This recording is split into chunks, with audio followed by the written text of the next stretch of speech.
Hi students, welcome to Science Within You. In this channel, you will get detailed description of Biology NCERT Class 12 with appealing images and notes.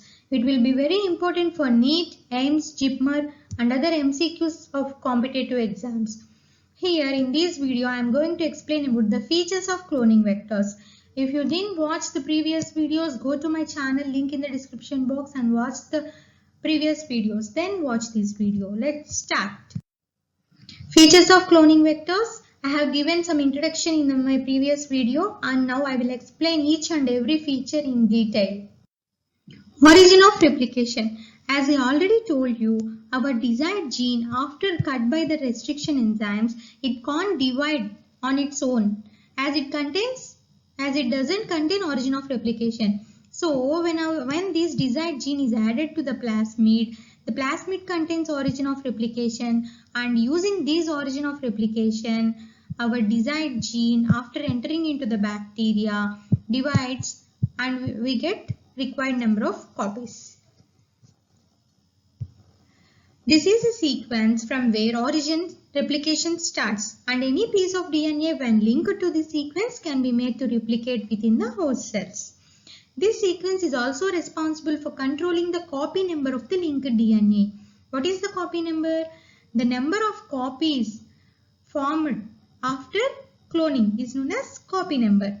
The number of copies of our desired gene formed after the replication depends upon this sequence of origin of replication which is in the plasmid. So if you take the plasmid with high copy number, we will get maximum number of our desired copies. So if one wants to recover many copies of target DNA, it should be cloned in a vector whose origin supports high copy number.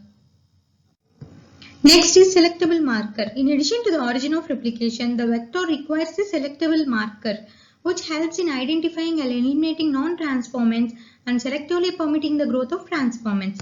What are selectable markers required for? They are required for differentiating between transformants and non-transformants. What are transformants?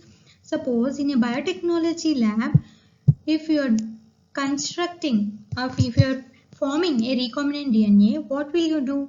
We first cut our desired gene with our restriction enzyme and we separate the fragments using gel electrophoresis, and then we take those separated fragments of desired gene in the test tube.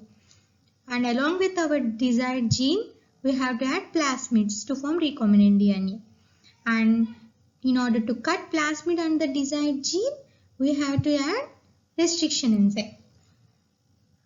After some time, our recombinant DNAs would be formed. Some are recombinant and some will be as it is, non-recombinant plasmids will be there. And if you transfer this into the Petri dishes are the dishes used for culture in microbiology labs containing E. coli. If we add these plasmids into the Petri dish contain E. coli organisms, then some of the organisms incorporate the plasmids, recombinant plasmids into them, and some can't indulge these recombinant plasmids into them.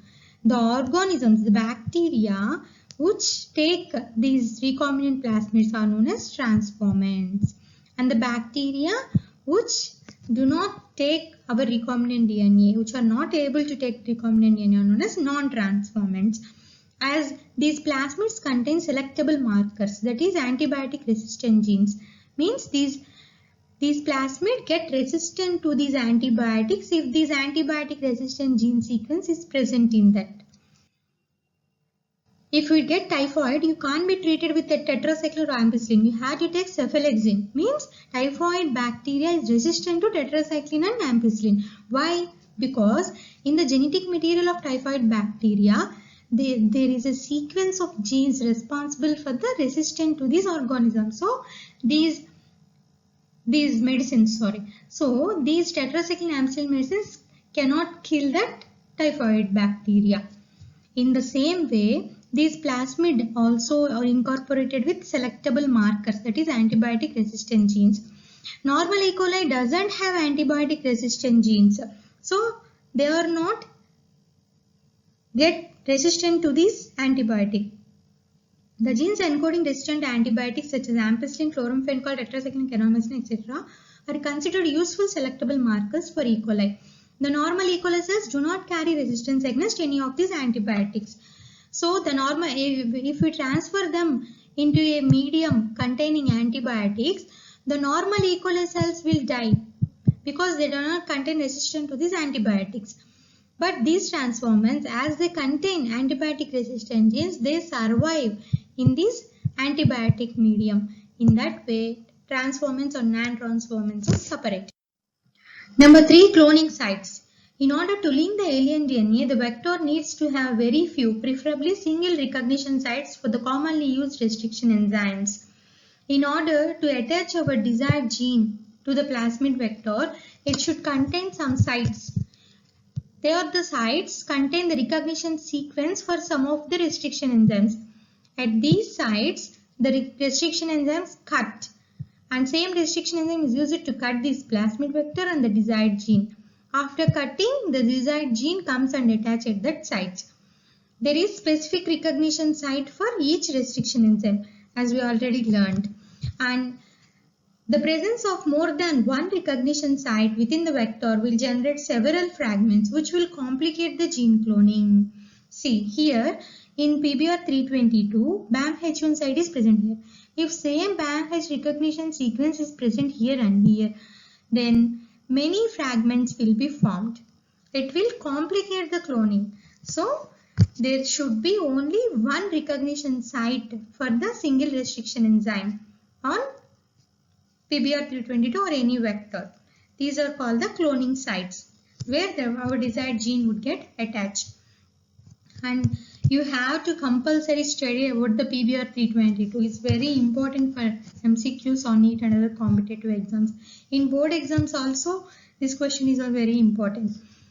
How many antibiotic resistant genes are there in PBR322? How many ampicillin resistant site and tetracycline resistant site? There are 2 antibiotic resistant sites in PBR322. And how many cloning sites are there? Cloning sites are the sites where restriction enzyme cuts and the desired gene will get attached. How many cloning sites are there?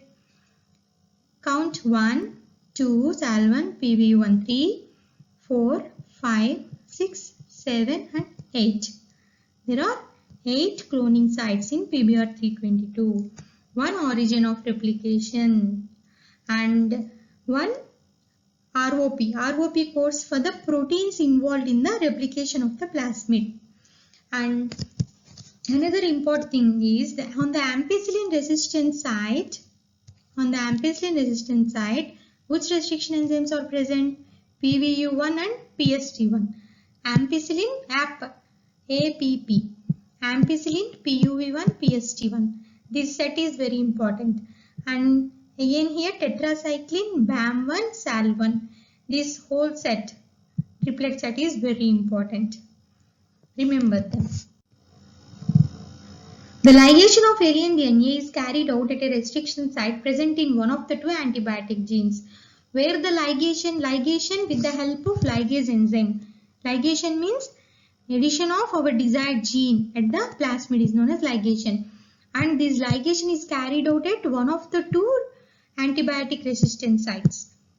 Only on ampicillin resistant site or tetracycline resistant site, the restriction enzymes cut and desired gene is added only at these sites. At BAMH1 site of tetracycline resistant gene in the vector PBR322, the recombinant plasmids will lose tetracycline resistance due to insertion of foreign DNA. Okay. After the addition of our desired gene, as BAMH1 is cutting a tetracycline site, this tetracycline resistant gene will be disturbed. If we disturb suppose if there is a sequence of GAA-TTC,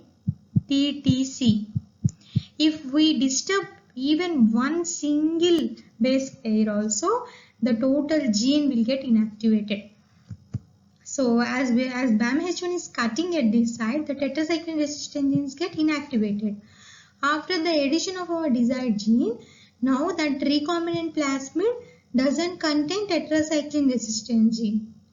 And if suppose we are using PST1 restriction enzyme and adding our desired gene at ampicillin site, then the recombinant DNA formed doesn't contain the resistant to the ampicillin. It contains only resistant to tetracycline. In that way, depending upon the ligation site, the vector loses one of the antibiotic resistant capacity. And we use this for selection of our transformants and non-transformants. I will discuss this in the next video.